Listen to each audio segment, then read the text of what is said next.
start. So, very recently, as we all know, those that follow in the genre, Matteo Messina Denaro was captured by the Italian authorities. So, why don't you give a little context and background as to who he is, James?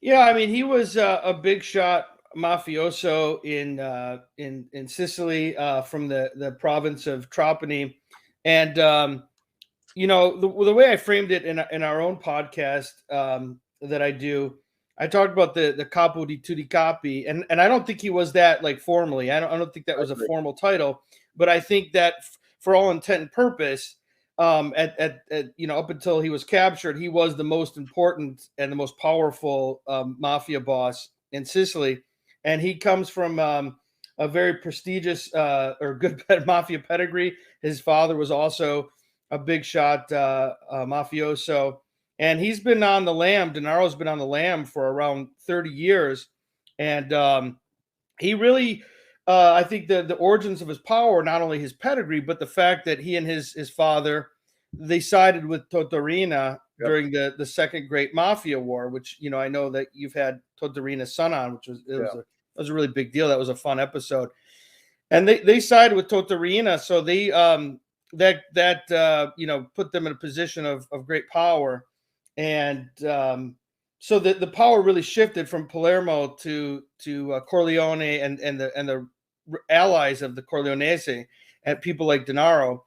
And so this was a big deal. I mean, he was one of the most wanted global crime lords, and but he's a pretty violent dude, pretty serious dude, and so I think this is a big story.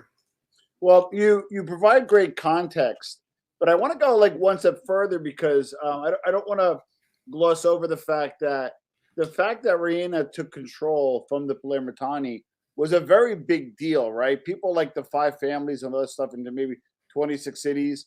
In Palermo, I think there's like 25 borgatas, and it goes kind of by neighborhood, something along those lines. James, am I off on that, or am I Yeah, close? yeah, that's where the most activity is, and that's where you have the most families. I don't know the exact number, but it's Yeah, something like that, maybe a couple of dozen.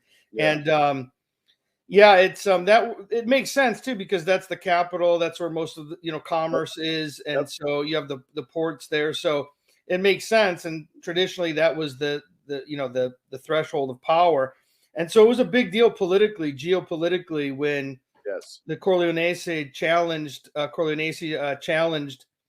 Palermo for hegemony on the island, because up until that point, I think the families in Palermo, in a lot of ways, were condescending toward Yeah. the families that were in Farmers. the Yeah. right in more rural parts of Sicily, and I think they underestimated Mhm. people like Totorina and Provenzano and the other allies there. Who was the guy before Rena? Luciano Lucio Leggio. Leggio, right? So they underestimated them, and it was a bloody war. And I think that when we talk about a war, in some ways, it's not quite accurate, because it was more of a slaughter. It wasn't. When we talk about war, you think, oh, they lost some guys, the Yeah. other lost guys. That's not really what happened. Correct.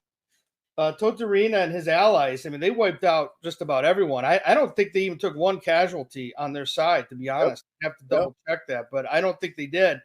So it was more of a slaughter. And what they were able to do was infiltrate a lot of the other families, especially some of the old guard families in Palermo and in surrounding areas, Correct. like places like Cinisi, Yeah. and which was where Badalamenti was. Badalamenti, Yeah. right, and then even places like where my family's from, That's the Castellamare. golfer. Yeah. Yeah, so they were able to infiltrate those.